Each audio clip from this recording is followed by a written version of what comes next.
Money गुरु में आप सभी का स्वागत है। मैं हूं स्वाति रायना। कोरोना महामारी ने कई लोगों के फाइनेंशियल प्लानिंग को ऑफ ट्रैक कर दिया है।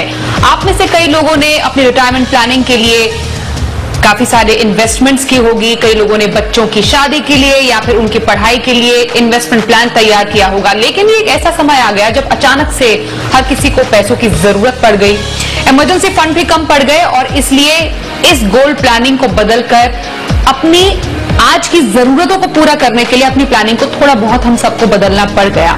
लेकिन अगर आपकी भी प्लानिंग बिगड़ गई है, रिटायरमेंट कॉर्पस शायद उसमें से आपने थोड़ा बहुत पैसा निकाल लिया या फिर किसी और प्लानिंग को आपने थोड़ा बहुत चेंज किया है, तो अब वक्त है और अभी भी वक्त है कि आप उसको वापस पटरी पर ला सकते हैं। और इसी पर मनी गुरु में आज हम बात करेंगे। हमारे साथ आज जो खास मेहमान हैं वो हैं रूंगटा सिक्योरिटीज के certified financial planner Harshvardhan Rungta. Harshvardhan, बहुत स्वागत है आपका मनी गुरु में आज। तो आज शो में हम क्या खास चर्चा करने जा रहे हैं, सबसे पहले आज के शो के खास हाइलाइट्स पर एक नजर डाल लेते हैं। आज हम जानेंगे संकट के इस दौर में कैसे करें सही फाइनेंशियल प्लानिंग, कोरोना काल में कैसी हो लंबी अवधि के लक्ष्यों की प्लानिंग, बच्चों की पढ़ाई रिटायरमेंट प्लानिंग को कैसे करें रीस्टार्ट, कोरोना ने रोका निवेश, वापस शुरू करने के लिए क्या करें, साथ ही क्या आपको नहीं लेनी चाहिए लोन मॉरेटोरियम की सुविधा। इन तमाम सवालों के जवाब आज हम मनी गुरु के इस शो में जानेंगे हर्षवर्धन रूंगटा से। हर्षवर्धन, सबसे पहले कोरोना कई लोगों के हेल्थ और वेल्थ को बिगाड़ गया है। अब जब ऐसी सिचुएशन आ गई कि हेल्थ और वेल्थ दोनों ऑफ ट्रैक हो गए हैं, तो हेल्थ का ख्याल तो सबको रखना ही चाहिए, आगे भी रखना चाहिए, लेकिन वेल्थ को पटरी पर लाने का क्या एक तरीका हो सकता है? अगर हम शुरुआत करें कि किस तरीके से लोगों की रोजमर्रा की लाइफ में चेंजेस आए हैं, तो क्या एक तस्वीर पेश की जा रही है? स्वाति, अगर हम बात कर रहे हैं करंट सिचुएशन की, आपने सही कहा कि उसमें हेल्थ तो इफेक्ट हुई है लोगों की, लेकिन वेल्थ पे जितना असर आया है उसकी वजह से ये शॉर्ट टर्म प्रॉब्लम नहीं है। ये जो अभी लॉकडाउन की वजह से कई लोगों की जो है पे कट हुई है, कहीं की जॉब के कई लोगों ने खोए हैं, तो ये सारी सिचुएशंस जो हुई है इनका जब लॉन्ग टर्म इफेक्ट देखेंगे तब हमें इसका रियल इम्पैक्ट पता चलेगा। अब इस दौरान में हमने देखा कि लोगों ने अपनी एसआईपी बंद की है। ये भी जो जून महीने के जो फिगर्स हैं एसआईपी के, वो 8,000 करोड़ के नीचे हैं। तो ये समझ में आता है कि कहीं ना कहीं ये फाइनेंशियल स्ट्रेस हर फैमिली पे है। अब आपको ये ध्यान रखना है कि ये जो टेम्पररी या हम बोलेंगे 3-4 महीने का जो इफेक्ट है, ये आपकी लॉन्ग टर्म गोल्ड्स पे भी असर आएगा, लेकिन उसका असर आपको रोकना पड़ेगा। आपकी सिचुएशन अच्छी है कि नहीं है, फाइनेंशियल सिचुएशन आपने फाइनेंशियल प्लानिंग करके आपके जो एलोकेशंस हैं वो वापस बना रखा है कि नहीं, ये इसका कोई वैल्यू नहीं होगा, क्योंकि आप जब रिटायर होंगे आपको पैसों की जरूरत पड़ने वाली है। तो ये वक्त है कि अभी आप थोड़ा इसे कॉन्शियसली सोचें और कहीं ना कहीं कैसे भी करके इसे वापस पटरी पे लाने की जो कोशिश है वो आपको ही करनी है।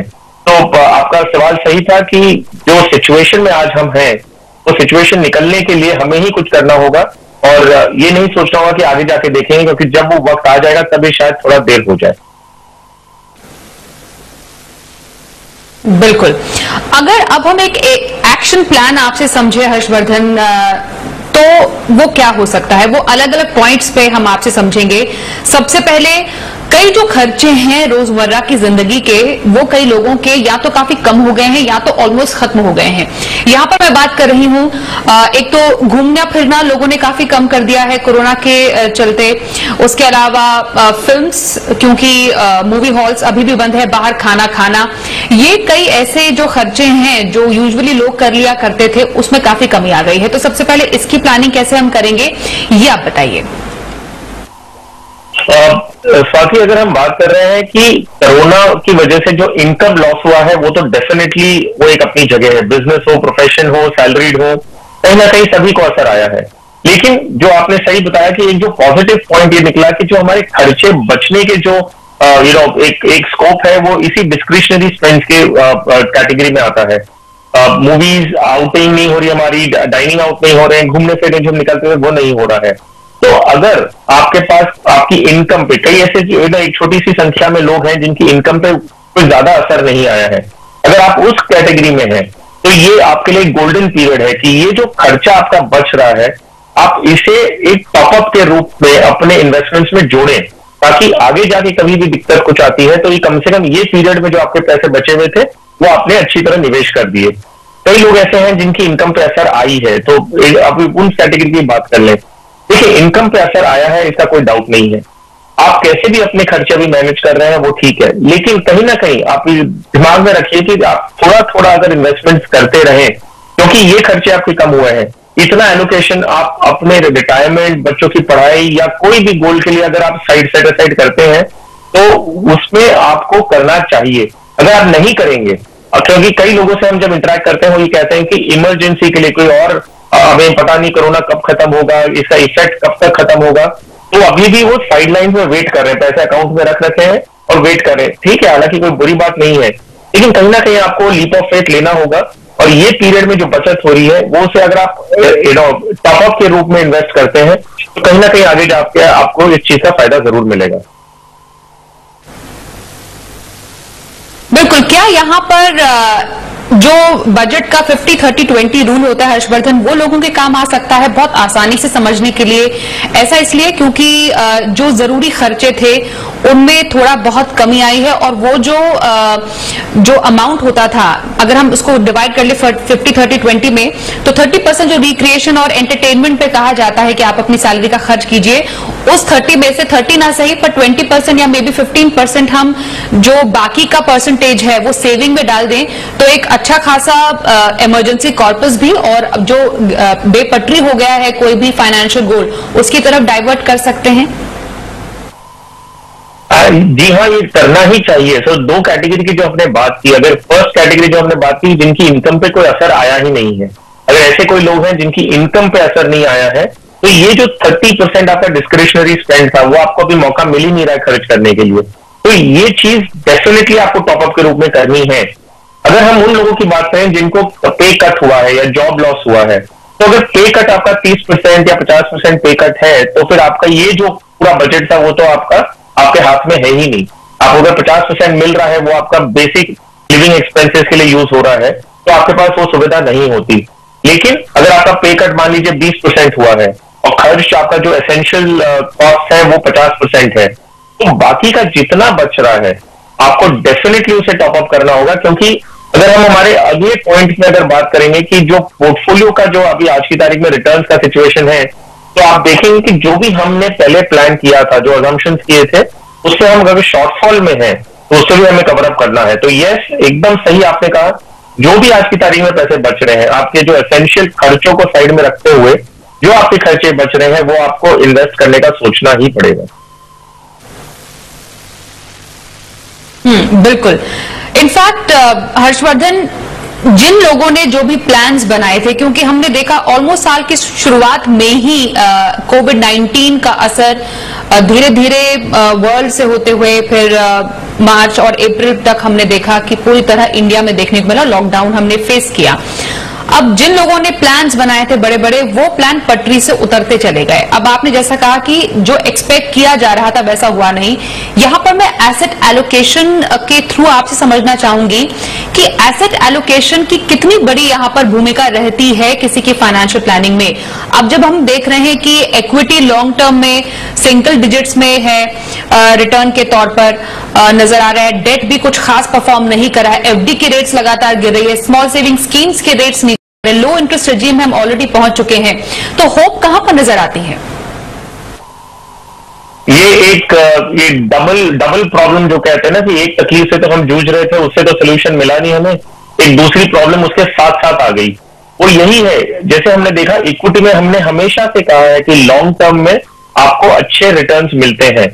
अगर हम 10 साल का लार्ज कैप फंड का अगर रिटर्न देखें, इंडेक्स का रिटर्न देखें, तो वो सिंगल डिजिट में है, वो 9% तक या 10% तक मैक्सिमम कई फंड ने रिटर्न दिया है। अगर हम डेट में बात कर रहे हैं, तो अगर हम फ्रैंकलिन के डिफॉल्ट की बात छोड़ दें या वो सारी चीज में अगर नहीं भी जाए, फिक्स डिपॉजिट की दरें, बॉन्ड्स की जो ज्यादा इंटरेस्ट रेट है वो कम होते जा रहा है।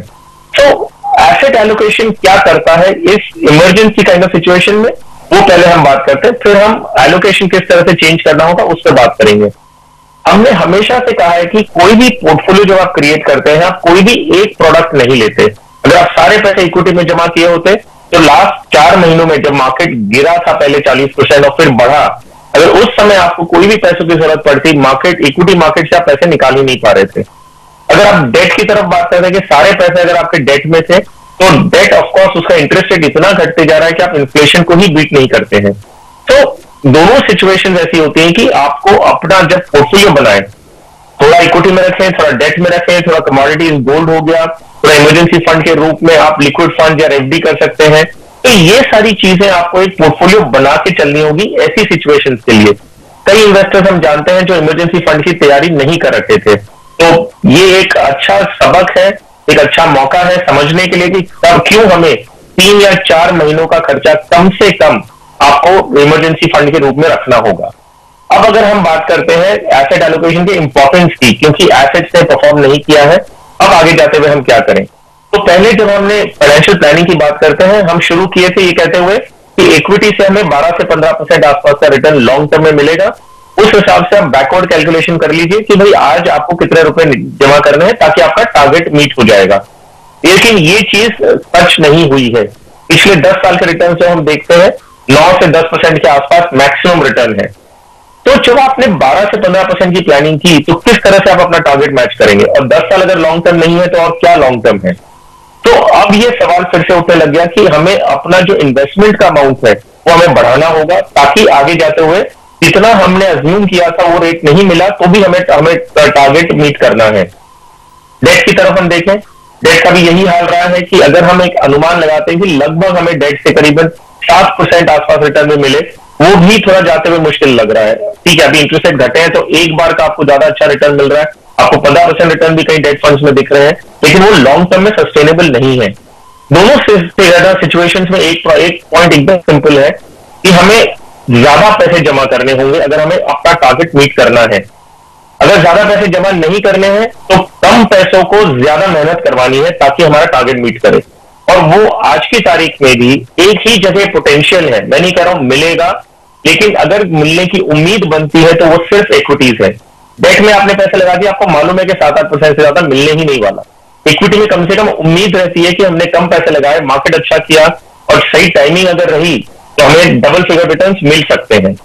तो इसमें सोल्यूशन क्या है? कम पैसे लगाएं, पैसे को ज्यादा मेहनत कराएं, या ज्यादा पैसे लगाएं और पैसे 7% में ग्रो करें। तो अपना एसेट एलोकेशन प्लान एक बार फिर से रिव्यू करना होगा।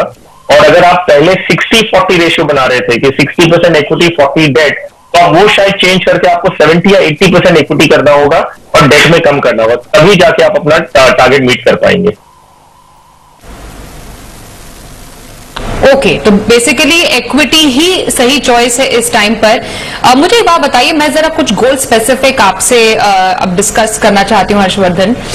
कई लोगों के रिटायरमेंट प्लानिंग में काफी ज्यादा डेंट पड़ा है इस पूरी सिचुएशन के चलते। ऐसा इसलिए क्योंकि कई लोगों को अचानक से पैसे की जरूरत पड़ गई और वहां पर उन्होंने क्या सही समझा कि चलिए पीएफ से पैसे निकाल लेते हैं, ईपीएफ से रिकॉर्ड तोड़ यहां पर पैसे निकाले गए, म्यूचुअल फंड से रिडीम किए गए पैसे, और वो पैसा यूजुअली लोगों ने लॉन्ग टर्म गोल्स के लिए रखा था, जिसमें भी हम रिटायरमेंट की बात कर रहे हैं। अब जो कोई 30s में होंगे या 40s में होंगे, वो ये सोच रहे होंगे कि अब रिटायरमेंट थोड़ा दूर है, कम से कम वो पैसा अगर अभी आज की जरूरतों के लिए पूरा कर लिया जाए तो बेटर है। अब इस सिचुएशन को करेक्ट कैसे किया जा सकता है, ये मैं आपसे समझना चाहूंगी। और वो मैं इनफैक्ट आपसे स्टार्टिंग विद ईपीएफ समझूंगी, क्योंकि ईपीएफ में जैसे सरकार ने एक रियायत दी थी कि आप अपना जो बेसिक सैलरी का 12% की जगह सिर्फ 10% ही कंट्रीब्यूट कीजिए, बाकी 2% जो है आप के सैलरी में ऐड होकर आप उसको खर्च कर सकते हैं। कई लोगों ने ऑप्ट किया भी, कई लोगों ने नहीं भी किया। लेकिन यहां पर ईपीएफ कंट्रीब्यूशन के साथ साथ अगर वीपीएफ में एक एक्स्ट्रा कंट्रीब्यूट कर लिया जाए for the purpose of retirement, वो एक तरीका कैसा है इस पूरे डेंट को भरने का, और वो कितना अच्छी तरीके से उसको प्लानिंग को आगे पटरी पर ला सकता है? अगर डेट कैटेगरी की हम बात करें, उसमें पीपीएफ, ईपीएफ या वीपीएफ, जो अल्टीमेटली एम्प्लॉय प्रोविडेंट फंड में ही जाता है, वो सबसे बेहतरीन प्रोडक्ट है डेफिनेटली, क्योंकि वो टैक्स फ्री है, जो ब्याज दरें हैं वो डेफिनेटली हायर है। तो डेट कैटेगरी में अगर किसी को निवेश करना है लॉन्ग टर्म के लिए एज एन एसेट एलोकेशन, तो पीपीएफ या ईपीएफ, इसमें आप डेफिनेटली अपना कंट्रीब्यूशन बढ़ाइए। अगर वीपीएफ का आपका ऑप्शन है और आप उसमें वॉलंटरीली और बढ़ा सकते हैं, तो सरकार ने ये कहा कि 10% करना है, लेकिन अगर आपकी कैश फ्लो आपको परमिट करता है तो डेफिनेटली आप उससे बढ़ाइए। और ये ध्यान में रखिए कि वहां का जो आपको रिटर्न मिलने वाला है वो टैक्स फ्री है, और कोशिश करें कि रिटायरमेंट तक ना निकाले। अगर आप एम्प्लॉयर चेंज भी करते हैं तो प्लीज ये अकाउंट को ट्रांसफर करिएगा, ताकि आगे जाते हुए पैसा जमा होते रहे और कंपाउंडिंग होते रहे। अगर आप उसमें से कई एम्प्लॉय समझते हैं कि आपको ऑप्शन मिल रहा है कि आप पैसे निकाल सकते हैं, तो इसका मतलब निकाल लो। जी नहीं, बहुत अच्छा इंस्ट्रूमेंट है ये, बहुत हाई रेट ऑफ इंटरेस्ट है और इसमें टैक्स फ्री रिटर्न है। तो प्लीज इसमें आपको जितना हो सके इसमें बढ़ाइएगा। डेट एलोकेशन के लिए one of the best product है ये। ओके, यहाँ पर हमने बात की कैसे आप इस पूरे डेंट को जो आपके लॉन्ग टर्म प्लानिंग में पड़े हैं उसको आप काफी हद तक सुधार सकते हैं। एक छोटे से ब्रेक के लिए यहाँ पर रुकेंगे। ब्रेक के बाद हम इनफैक्ट ये समझेंगे कि आपका जो लोन का पूरा जो एक समीकरण बिगड़ गया है आप उसको कैसे ठीक कर सकते हैं। लोन मॉरेटोरियम क्या आपके लिए चूज करना सही है, क्या उसके विकल्प हो सकते हैं, ये भी जानेंगे अपने गेस्ट से एक छोटे से ब्रेक के बाद। देखते रहिए मनी गुरु।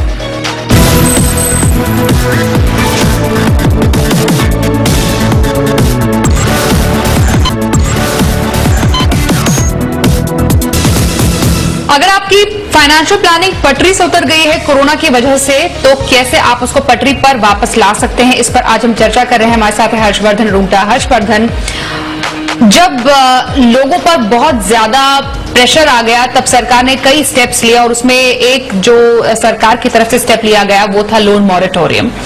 अब लोन मॉरेटोरियम के कई लोगों ने ऐसे समझा कि उन्हें जो ईएमआई है उससे देने से छुटकारा मिल गया, लेकिन हकीकत में ये था, ये एक हॉलिडे हम कह सकते हैं, ईएमआई हॉलिडे लोगों को दिया गया जो कि बाद में आपको चुकाना पड़ेगा ही पड़ेगा। आपकी ईएमआई से आपको कोई छुटकारा नहीं मिला है। तो अब जरा हमारे दर्शकों की समझ के लिए बताइए कि ये लोन मॉरेटोरियम अभी करंट सिचुएशन में लेना या फिर नहीं ऑप्ट करना, दोनों ही सिचुएशन में क्या एक हो सकता है तरीका लोन से छुटकारा पाने का?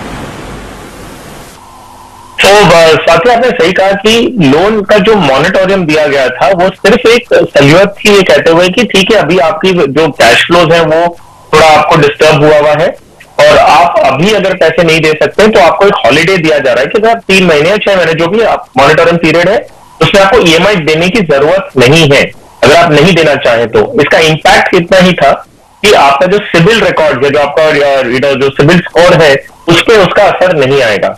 लेकिन इसका ये मतलब नहीं है कि आपको ईएमआई देनी ही नहीं है, सरकार ने वेव ऑफ कर दी, ऐसी बात नहीं है, आपको ये ईएमआई देनी है।